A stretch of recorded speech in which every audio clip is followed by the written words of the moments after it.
Alors,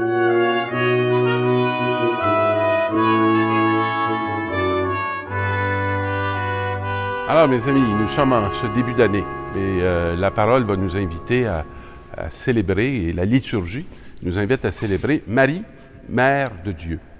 Où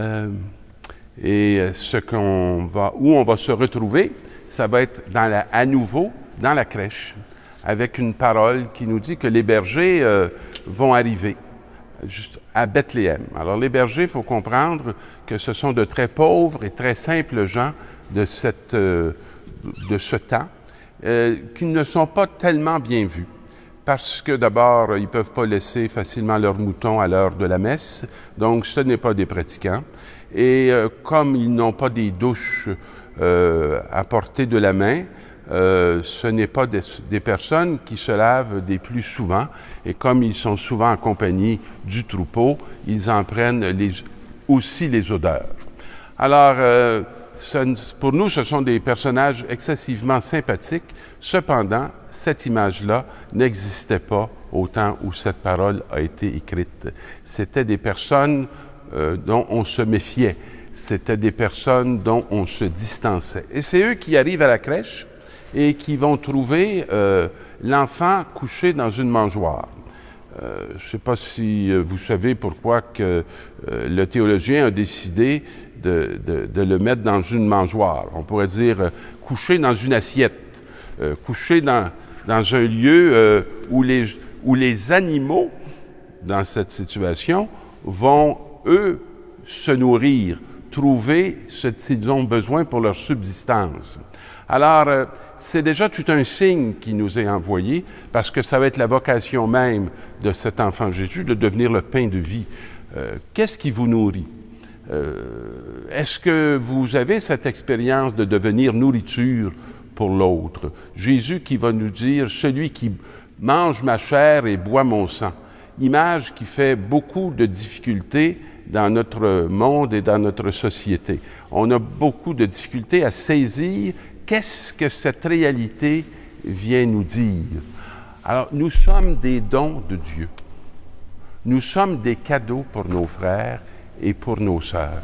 Et accepter que nos vies puissent les nourrir, être pour eux significatives et puissent être, je dirais, chair de Dieu.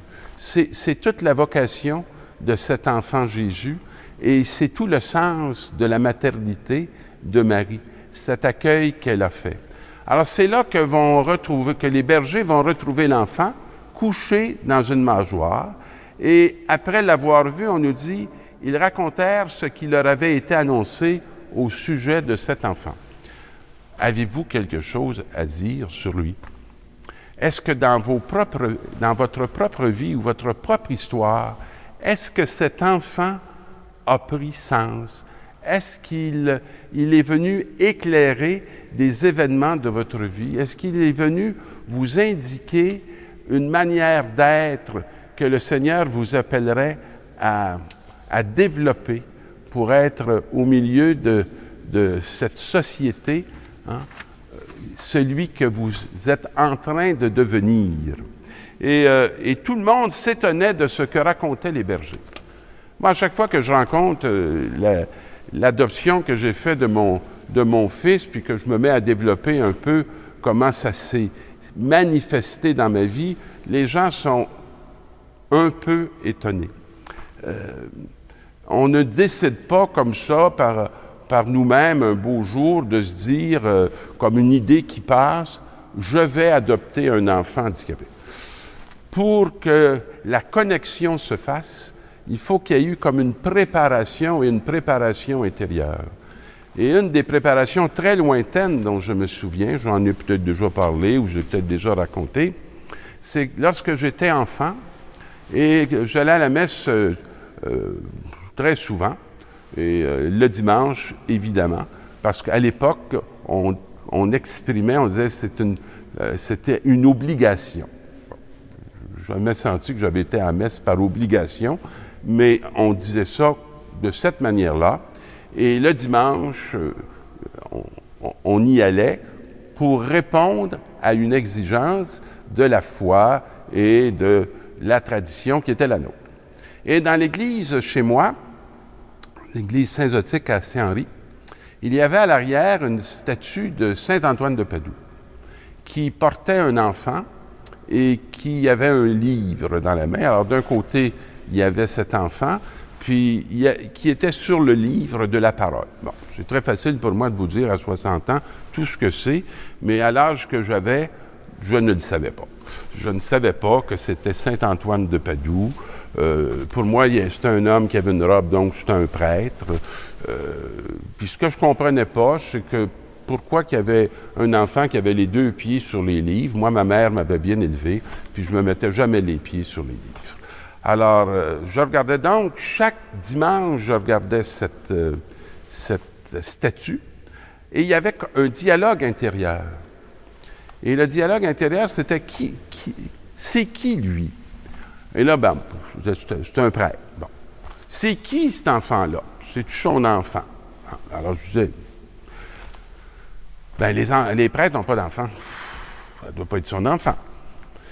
Mais là, moi, j'ai jamais vu ça, un enfant qui regarde un homme comme ça quand c'est pas son père. Ben, c'est peut-être avant que les prêtres arrêtent de se marier, parce que je savais que Saint-Pierre était marié et qu'à un moment donné, dans l'Église, on avait arrêté de marier les prêtres, mais que c'était peut-être un... Et là, je me disais, non, je pense pas, parce que lui, il n'y avait pas une soutane noire, il y avait une bulle, il avait une robe brune, puis je disais, c'est des religieux qui ont ça. Et probablement, il me semble que les religieux, eux, ils ont toujours fait le vœu de chasteté. Mais de toute manière, avec tout le discours que je faisais tous les dimanches, je terminais toujours en disant, moi aussi, quand je vais être grand, je veux faire un prêtre avec un enfant. Alors, ce que je vous raconte là, c'est ce que j'ai à raconter. Avez-vous à raconter dans votre vie, dans votre histoire simple, une parole qui vous a visité, pas des mots, une parole qui intérieurement s'est mise à mettre en mouvement votre cœur, à vous ouvrir sur un au-delà que vous ne pouvez pas soupçonner, et qu'un jour, toute cette réalité prend sens. J'ai oublié cette prière que j'ai faite dans mon enfance durant des années et des années, que j'ai arrêté de faire probablement quand on a déménagé, puis que je ne me suis plus retrouvé dans cette église et que je ne me suis plus retrouvé devant la statuette ou la statue de Saint-Antoine. Mais j'ai retrouvé la statue lorsque je prêchais à Barrault comme prêtre. Et devant le lieu où j'étais, au fond de l'église, la même statue se retrouvait là. Et tout mon histoire et ma prière d'enfance a remonté alors que j'étais devenu prêtre et que j'avais effectivement un enfant. Alors, le mystère ou ce que veut nous évoquer cette parole d'aujourd'hui, elle nous concerne de très près et je souhaite que vous puissiez vraiment raconter cette irruption ou ces éruptions de Dieu dans vos propres vies. Bonne année et je vous bénis en son nom, lui qui est Père, Fils et Esprit Saint. Aujourd'hui, le roi des cieux, au milieu de la nuit, voulut naître chez nous de la Vierge Marie pour sauver le genre humain, l'arracher au péché, ramener au Seigneur ses enfants égarés. Noël, Noël, Noël, Noël, Jésus est né, chantons Noël.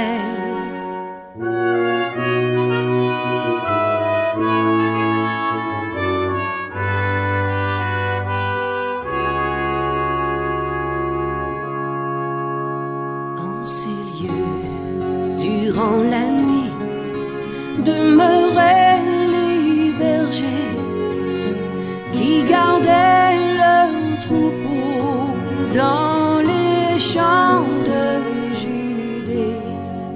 Or un ange du Seigneur apparut dans les cieux, et la gloire de Dieu resplendit autour de Noël.